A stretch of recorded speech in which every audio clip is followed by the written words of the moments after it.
Alors, voici un homme qui ne parle pas avec des facultés affaiblies, mais des facultés renforcées, ce qui n'empêche pas des fois qu'il vous fait péter votre ballon. OK, Éric Duhaime, bonjour. Richard, combien de temps ça te prend par jour pour penser comment tu vas me présenter ou juste là? J'adore te présenter.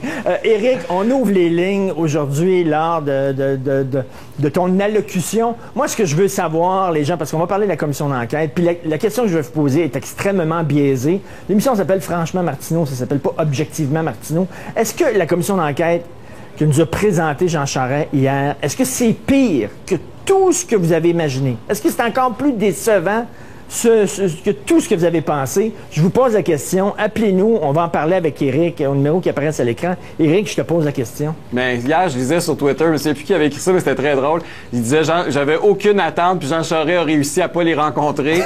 Mais c'était un peu ça, effectivement. Écoutez, d'abord, là, faut comprendre pourquoi ça a pris autant de temps. Ça lui a pris 2 ans et demi aux libéraux de Jean Charest pour arriver à une conférence de presse, pour être capable de mettre dans la même phrase le mot commission, le mot enquête et le mot public, sans que ce soit une commission, sans que ce soit une enquête, puis sans que ce soit public.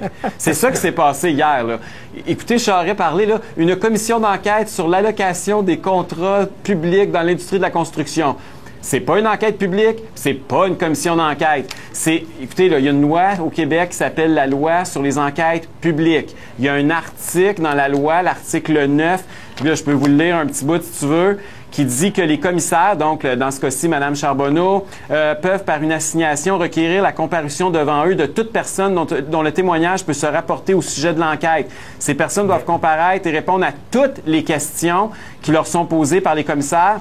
Puis là, ils disent qu'ils doivent produire devant le commissaire là, les livres, les papiers, les chèques, les billets, les documents, les écrits. Ça, là, ça ne s'applique pas parce que Jean Charest, on a une loi sur les commissions d'enquête au Québec, puis il a décidé de faire une commission d'enquête sans respecter sa propre loi. Expliquez-moi pourquoi on a une loi au Québec, c'est commission d'enquête, si la plus importante commission d'enquête, peut-être de l'histoire du Québec, est tenue et on ne respecte même pas la loi qui régit les enquêtes publiques. Qui va dire, hey, moi, là, j'ai le goût d'aller te comparaître à cette commission-là. Ouais. Je vais y aller, moi, là. Puis en plus, m'a nommé un tel, puis j'aurai pas d'immunité, puis je vais pouvoir me faire poursuivre pour des millions de dollars. On a Jean-Marc en ligne. Jean-Marc, vous en pensez quoi? Ben, écoutez, M. Martineau, j'irai de façon très brève. Comme bien du monde, j'avais beaucoup d'estime pour la juge Charbonneau. Cependant, je m'explique mal qu'elle accepte de diriger une commission bidon comme celle-là. Ouais.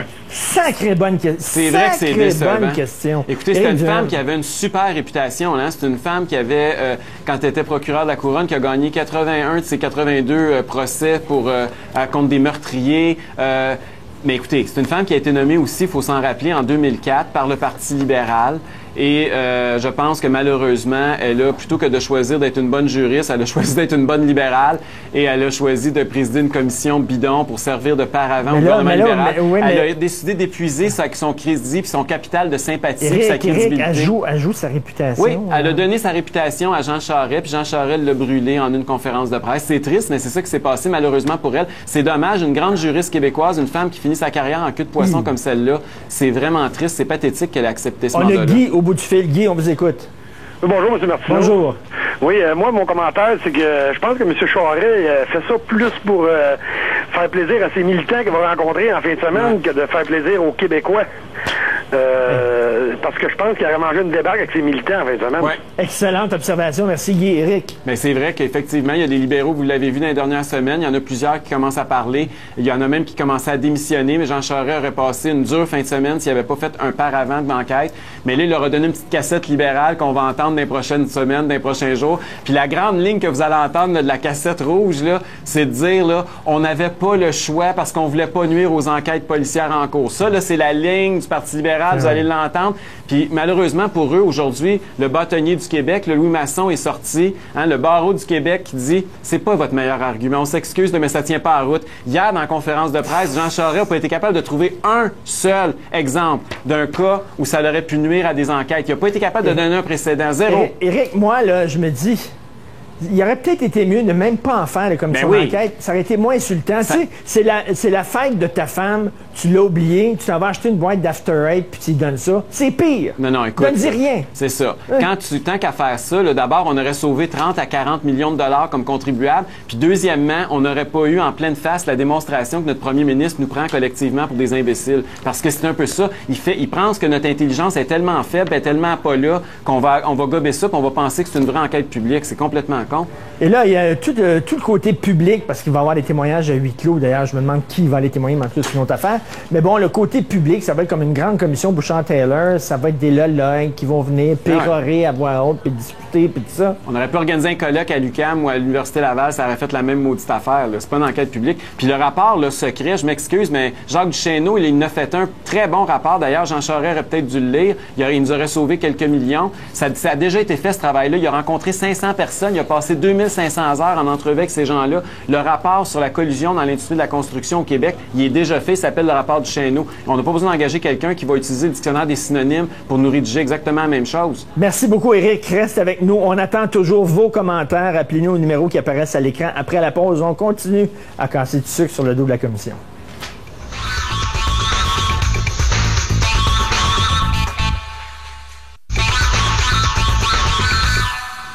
Nous avons André en ligne. André, on vous écoute. Est-ce que vous êtes impressionné? Impressionné, vous dites, là, écoutez les mots, là, j'ai pas de mots pour ça. Ce que le gouvernement Charest fait présentement, on va vous le dire, là, il veut adoucir les électeurs pour se montrer que, on fait quelque chose. Mais dans le fond, là, un mandat, pas de pouvoir, combien que ça va coûter, ça? Imaginez, tout cet argent-là qui va être dépensé pour rien, un coup d'épée dans l'eau, il pourrait prendre ces sous-là, les investir ailleurs, un exemple, c'est dans la santé, tant qu'à faire une commission sans pouvoir. Une commission bidon. Pardon? Une commission bidon, finalement. Là. Ben écoutez, une commission bidon, je vous fais pas dire, là, personne n'est obligé de témoigner. Là, on voit M. Forêt qui fait son beau parleur, si je peux dire. Moi, je comprends pas encore comment les Québécois ont confiance en cet homme-là. Merci beaucoup, André. Merci. Éric Duhem, le mandat va être 2 ans. Ouais. 2 ans? Qui va aller là pendant 2 ans? Bien, écoutez, 2 ans à faire quoi? C'est pas important, ça. Ce qui est important, regardez la date de la prochaine élection. L'important, c'est d'envoyer ça après les élections pour que les Québécois, ils pensent, en tout cas, qu'on est assez poisson. Il y a mis un hameçon à l'eau hier, qu'on va mordre à ça, qu'on va le réélire majoritaire. Éric, tu connais-tu quelqu'un qui a un beau-frère, dont le cousin a une belle-sœur, qui a une cousine, qui croit que cette commission-là vaut la peine? Écoute, ben là, ce matin, j'ai vu que Marc Bellemare avait une très bonne ligne, l'ancien ministre de la Justice de Jean Charest, justement, qui disait si j'étais un mafiosi québécois, je trouverais mon premier ministre Jean Charest très bon ce matin, je serais très heureux du travail qu'il fait. Puis effectivement, on se demande, écoutez, le Jean Charest, avant cet événement-là, était à 19 % de popularité chez les francophones. Ce matin, je ne sais pas comment, à part ceux qui écoutent vraiment pas les nouvelles puis qui n'ont aucune idée de ce qui se passe au Québec, puis ceux qui ont des généreux contrats de construction puis d'asphalte au Québec du Parti libéral, à part ce monde-là, je ne vois pas qui peut continuer à se boucher le nez et à dire que Jean Charest il est bon puis l'applaudir. C'est indéfendable. On a Gilles en ligne. Gilles, on vous écoute. Oui. Bonjour. Ça va bien? Très bien. Bon, c'est ça. Moi, je trouve que le gouvernement, il se cache en arrière d'un gros nuage. Puis, c'est bien plate parce que dans le cadre de la construction, là, ils vont juste chercher les travaux publics, mais tout ce qui se passe dans la province de Québec, ils s'en occupent pas. Merci beaucoup. Je sais comment est-ce qu'il y en a du travail au noir, puis même dans des contrats privés, qu'il y a des enveloppes qui se passent en dessous de la table, puis que les entrepreneurs, ils s'organisent, ils cotent, 3 compagnies vont coter, puis une fois c'est moi, une fois c'est toi, puis ils vont chercher les gros prix. Exactement. C'est comme ça que ça se passe. On sait tous. Merci beaucoup, Gilles. On a Linda au bout du fil. Linda, on vous écoute. Bonjour, Linda. Bonjour, M. Martineau. Bonjour. Bonjour. Moi, je le trouve égal à lui-même. Écoutez, je trouve ça très, très... comment je dirais ça? Ça prend juste Jean Charest pour mettre en place ce que j'appelle un confessionnal. Concessionnaire. Oui. Sœur Charbonneau va très, très bien faire ça. Il faut faire confiance à la Sainte Trinité.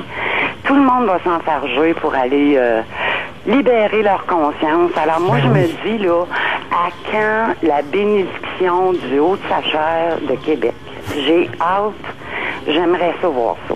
Merci beaucoup, Linda. Merci. Éric Duhem, finalement, c'est les journalistes qui vont continuer à faire leur job. Parce que c'est eux autres qui affondent maintenant. Présentement, oui, mais écoutez, il y a aussi, c'est plus que ça. Là. Je pense que même dans l'esprit des Québécois, puis même pour l'histoire du Québec, Jean Charest, en agissant de la façon dont il l'a fait hier, il risque d'être celui qui va être le plus associé là, à des allégations de corruption dans l'histoire du Québec. C'est pas mince, là. Et je ne comprends pas qu'il n'essaie pas de se nettoyer, de montrer patte blanche aujourd'hui. C'est vraiment curieux. Tout le monde se demande aujourd'hui qui il essaye de protéger en agissant de la façon dont il le fait là. Et personne n'est capable de trouver une réponse à l'heure actuelle. Il y a quelqu'un ici qui me dit, dans la salle de maquillage, une maquilleuse qui me maquillait, puis elle disait, d'après moi, là, il y a des menaces, M. Charest. Ben, c'est d'après moi, c'est sa vie qui est en jeu. Puis s'il faisait effectivement une commission d'enquête, peut-être qu'il risquerait sa peau. C'est peut-être pas bête, hein, parce que là, on négocie là, avec des gens qui sont pas particulièrement sympathiques. Là. Écoutez, c'est peut-être une des explications, c'est une des rares explications qui serait rationnelle, mais c'est certainement pas une décision politique éclairée. En tout cas, ça, on sait ça. Et ce qui est le plus choquant dans tout ça, puis on le voit que ça revient dans les commentaires aussi des téléspectateurs, c'est le fait que on essaye d'en faire une quand même. Tu sais, s'il avait continué à nous mentir, puis à nous dire c'est pas vrai, puis on n'a pas de besoin, je pense que ça aurait mieux passé que là, de nous prendre carrément pour des imbéciles, puis dire on va faire un paravent, un semblant de commission. C'est toute la mascarade puis le cirque qui est en train d'orchestrer puis de payer avec nos taxes qui fait que c'est encore plus frustrant. Ce matin, on est encore plus enragés. Mais là, c'est le Congrès libéral. Penses-tu que, on chiale, nous autres, il doit y avoir des gens aussi dans le Parti libéral qui sont pas contents? Mais rappelez-vous, la dernière fois qu'il y en a un qui s'est levé puis qui est allé au micro pour demander une commission d'enquête publique, qu'est-ce qui est arrivé? Un militant, M. Drapeau, qui s'était levé au micro. Ils n'ont même pas trouvé un seul militant dans la salle avec des centaines de personnes de libéraux, même pas un pour l'appuyer, pour discuter de la question. C'était muet comme des cartes. Et malheureusement, j'ai l'impression que c'est le triste spectacle auquel on risque d'assister ce week-end. Ils ont utilisé le code Morin. Est-ce qu'il y a quelqu'un qui appuie M. Drapeau ici? Bruit de criquet. C'est ça. Il n'y avait rien dans la salle. OK, là. on a Pierre au bout du fil. Pierre, on vous écoute. Oui, bonjour. Ça va bien? Très bien. Bon, moi, ça va de plus en plus mal.